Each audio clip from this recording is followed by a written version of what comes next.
bonne journée. Le film commence avec une fillette nommée Eva, qui est assise seule dans un poste de police couverte de sang et tenant dans ses mains une figurine de ballerine. Et il semble qu'elle ait vécu un événement difficile. Et pour découvrir ce qui lui est arrivé, nous remontons dans le temps à sa vie avec son père Mac, car ils dansaient ensemble avec bonheur.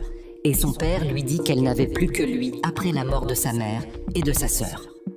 Lina et Eva ne se souvient pas de leur visage, puis son père lui remit la figurine de danseuse et lui demanda d'en prendre soin et de ne pas la casser. Et leur vie était stable dans une maison donnant sur la mer. Cette nuit-là, un groupe armé fit irruption dans la maison du père d'Eva, qui entendit leur vacarme et les combattit rapidement, cherchant à protéger sa fille Eva. Et il élimina certains d'eux et dispersa l'attention des autres. Puis il emmena Eva dans une cachette derrière la bibliothèque, tandis que les assaillants entraient et l'attaquaient, mais leur nombre dépassait sa capacité à les repousser. Et ils le maîtrisèrent. Et alors apparut le chef de la secte. Et il devint clair par ses paroles que Mac avait épousé sa fille, mais qu'il avait trahi la secte lorsqu'il s'était enfui avec sa fille Eva. Le chef de la secte considéra que Mac lui avait volé son droit et l'exhorta à révéler l'endroit où se trouvait sa petite fille. Mais Mac refusa, puis le chef lui donna un pistolet avec une seule balle et lui proposa de choisir entre se tuer pour sauver sa fille Eva ou qu'il les tue tous les deux. Alors Mac décida de se sacrifier, mais Eva l'appela au moment crucial. Et ils découvrirent sa cachette, et Mac les combattit de nouveau pour les empêcher de l'atteindre. Eva attrapa le pistolet et sauva son père à la dernière seconde. Puis Mac posa des explosifs qui détonèrent quelques instants plus tard, et le chef de la secte crut qu'ils étaient la mort dans la maison. Mais Mac sortit avec sa fille vers un endroit sûr. Toutefois, ses blessures graves l'épuisèrent, et il s'excusa auprès de sa fille de ne plus pouvoir la protéger. Et il mourut, laissant Eva seule, sans père, ni mère, ni famille. L'histoire nous ramène alors au poste de police, où Eva rencontra un homme nommé Winston, qui lui dit qu'il connaissait son père Mac, et que celui-ci voulait pour elle une vie normale, mais que cela était devenu impossible. Winston proposa à Eva de l'emmener chez la famille de son père, pour qu'on prenne soin d'elle, lui laissant la liberté de décider. Et Eva accepta et prit sa main, puis Winston la conduisit dans une école de ballet. Mais l'école était en réalité le repère du gang Roscaroma. Puis il la présenta à la directrice Benny, qui lui annonça qu'elle l'adopterait et qu'elle deviendrait membre de la famille si Eva acceptait de les rejoindre. Eva remercia Winston, qui lui remit une pièce d'or utilisée par les gangs de New York. Et il lui dit qu'il lui rendrait un service lorsqu'elle lui montrerait la pièce, et Eva accepta et lui fit ses adieux. Eva parla avec Noji, qui lui dit qu'elle connaissait son père et qu'il était membre du gang Roscaroma. Et elle l'avertit que la pièce d'or que Winston lui avait donnée avait une face et un revers. Tout comme Eva avait la liberté de choisir entre être vengeresse ou victime. Et 12 ans plus tard, Eva avait grandi et elle s'entraînait sur la scène et elle échouait à plusieurs reprises devant la directrice Benny. Mais elle ne renonça pas jusqu'à ce que ses pieds saignent. Et Benny fut impressionnée par sa détermination. Eva n'était sociable qu'avec une seule amie nommée Tatiana, et elle s'entraînait aussi aux arts martiaux avec les hommes, et elle échouait à les surpasser. Alors Noji lui conseilla d'exploiter sa force en tant que femme et de combattre à sa manière, et Eva y parvint et les dépassa. Et un jour, Eva remarqua la disparition des affaires de Tatiana, et elle demanda à la directrice, qui lui expliqua que Tatiana n'avait pas atteint le niveau requis de compétence et de férocité, contrairement à Eva, qui était maintenant prête pour sa première mission, et c'était le moment qu'Eva avait longtemps attendu. Après quelques jours, John visita l'école pour demander de l'aide à la directrice Benny, et il est considéré comme une légende aux yeux des élèves. Alors Eva profita de sa présence et lui demanda comment devenir comme lui, et il lui répondit par un seul mot, indiquant que le choix lui appartenait. Puis il la laissa et ses paroles eurent sur elle un effet puissant. Puis Noji lui parla de sa première mission dans laquelle Eva devait protéger une fille nommée Park contre un gang armé qui voulait la kidnapper en utilisant seulement des balles en caoutchouc. Eva surveilla une boîte de nuit où se trouvait Park. Et lorsque les hommes armés arrivèrent, il s'avéra qu'il s'agissait d'un gang féroce. Mais Eva les affronta en utilisant ses compétences. Puis elle poursuivit leur chef qui s'enfuyait avec la fille Park. Et Eva se battit contre lui en utilisant un brise-glace métallique jusqu'à ce qu'elle le vainque sans le tuer. Et elle sauva Park. Puis un tatouage de Roscaroma fut apposé sur le dos d'Eva, annonçant son adhésion officielle au gang après la réussite de sa première mission. Après 2 mois, Eva réussit une autre mission au cours de laquelle elle tua un homme et en quittant les lieux, une voiture entra en collision avec la sienne. Alors Eva sortit et se battit avec le conducteur et le tua. Et elle vit sur ses mains le même tatouage en X qu'elle avait vu sur la main des meurtriers de son père. Puis elle retourna vers la directrice Benny, tenant la main amputée, et lui demanda au sujet du tatouage. Alors Benny se sentit nerveuse et lui expliqua que le tatouage appartenait à une secte sans pitié ni règle et qu'un pacte de sécurité liait cette secte à Roscaroma, et elle lui demanda d'oublier le passé. Eva se rendit chez Winston à l'hôtel Continental pour lui demander de lui indiquer l'emplacement de la secte qui avait tué son père, et Winston lui conseilla de s'en éloigner. Mais elle insista et lui présenta la pièce d'or. Il lui rappela sa promesse de lui rendre service si elle lui montrait la pièce d'or. Alors il accepta et lui expliqua qu'il devait en contacter un rebelle nommé Daniel, qui résidait actuellement dans l'un des hôtels Continental. Eva loua la chambre voisine de celle de Daniel, tandis qu'un groupe de la secte dirigé par Lina se trouvait dans le hall de l'hôtel, en train de planifier l'assassinat de Daniel. Lina soupçonna Eva en la voyant, tandis qu'Eva sortait du balcon de sa chambre pour rejoindre celui de Daniel. Et elle fut surprise par la présence d'une fillette nommée Ella, qui lui demanda si elle allait faire du mal à son père. Puis Daniel apparut avec un fusil et demanda à Eva qui elle était. Alors Eva lui expliqua qu'elle cherchait seulement à venger la mort de son père. Mais Daniel la mit en garde contre la secte et lui demanda de se retirer. Et pendant ce temps, Lina doubla la récompense à 4 millions de dollars pour quiconque tuerait Daniel avant qu'Eva ne l'atteigne.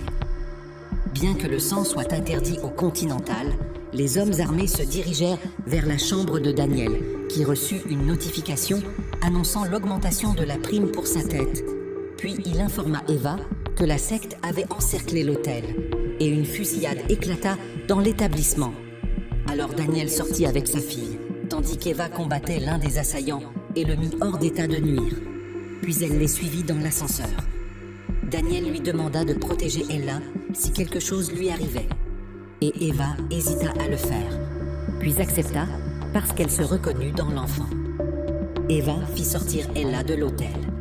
Et elle vit Daniel se battre avec un adversaire jusqu'à ce qu'il soit touché par une balle.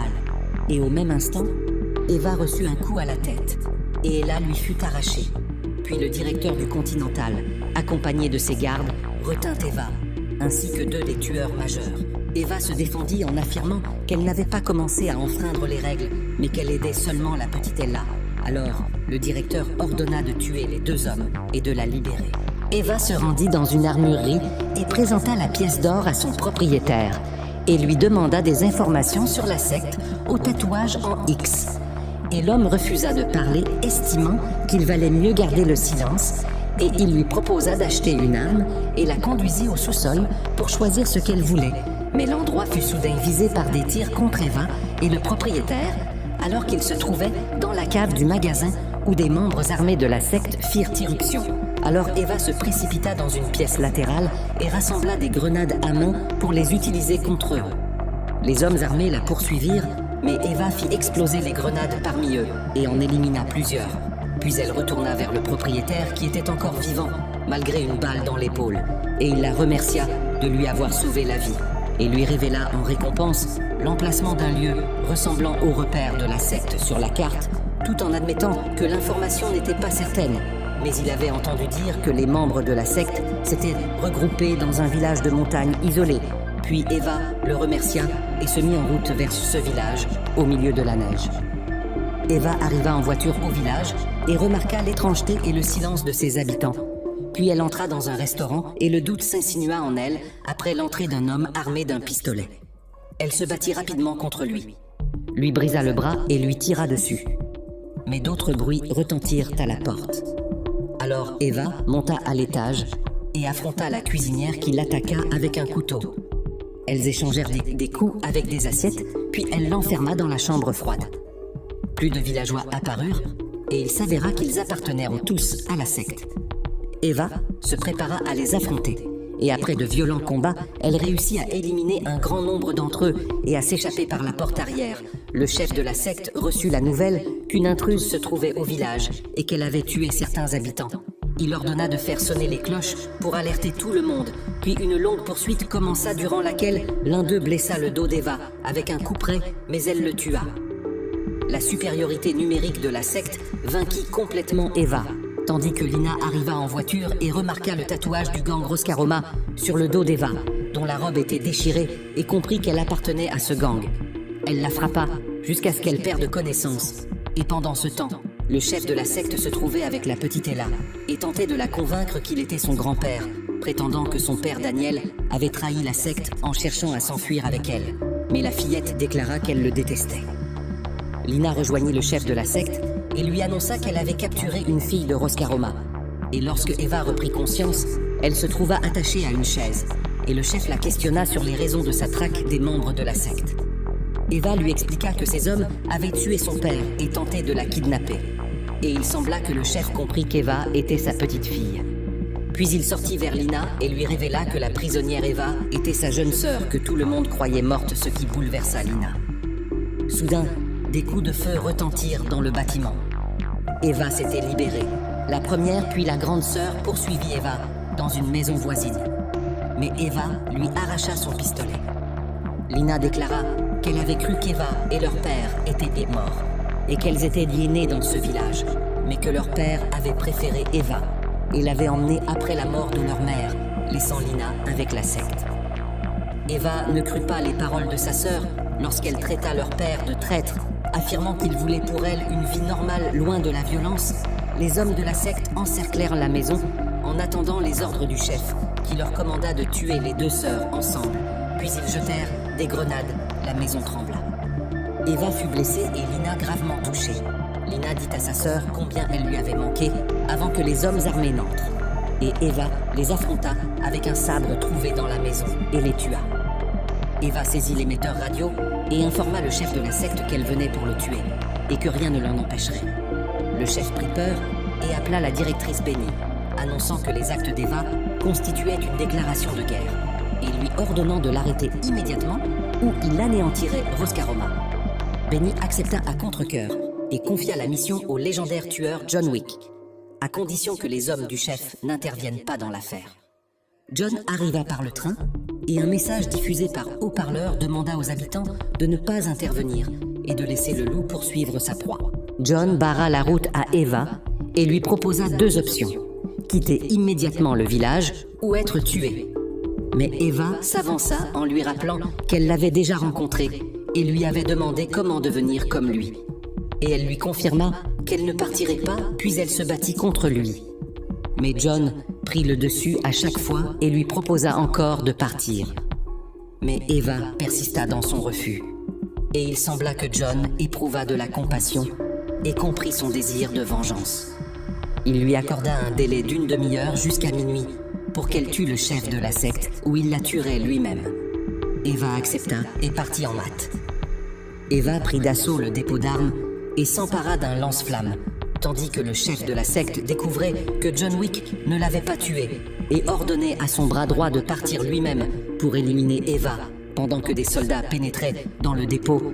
Et Eva dirigea alors son feu ardent contre eux, et le bras droit du chef l'affronta avec un second lance-flamme et la pourchassa dans les tunnels. Et lorsque le carburant de son arme fut épuisé, Eva se rua dans un bâtiment voisin et utilisa un tuyau d'arrosage pour repousser les flammes, mais elle trébucha et son adversaire faillit la brûler jusqu'à ce que John Wick tire de loin une balle qui frappa le réservoir du lance-flamme et celui-ci explosa sur son porteur, sauvant ainsi Eva. Il ne restait que quelques minutes avant minuit, marquant la fin du délai accordé par John à Eva pour tuer le chef de la secte que transportait une voiture avec Ella.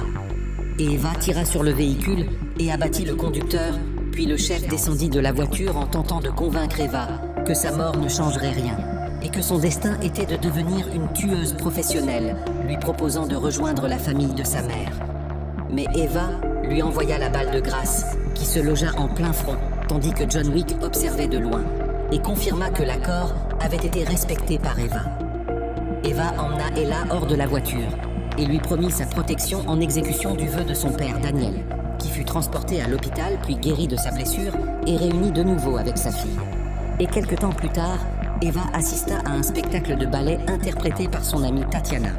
Et alors qu'elle suivait la représentation, une notification arriva sur son téléphone, indiquant qu'une récompense de 5 millions de dollars était offerte pour la tête d'Eva. Et elle vit les regards du public se tourner vers leur mobile et comprit qu'elle était en danger, puis elle quitta la scène par la porte arrière. Nous vous invitons à vous abonner à notre chaîne pour découvrir davantage de films passionnants. À bientôt.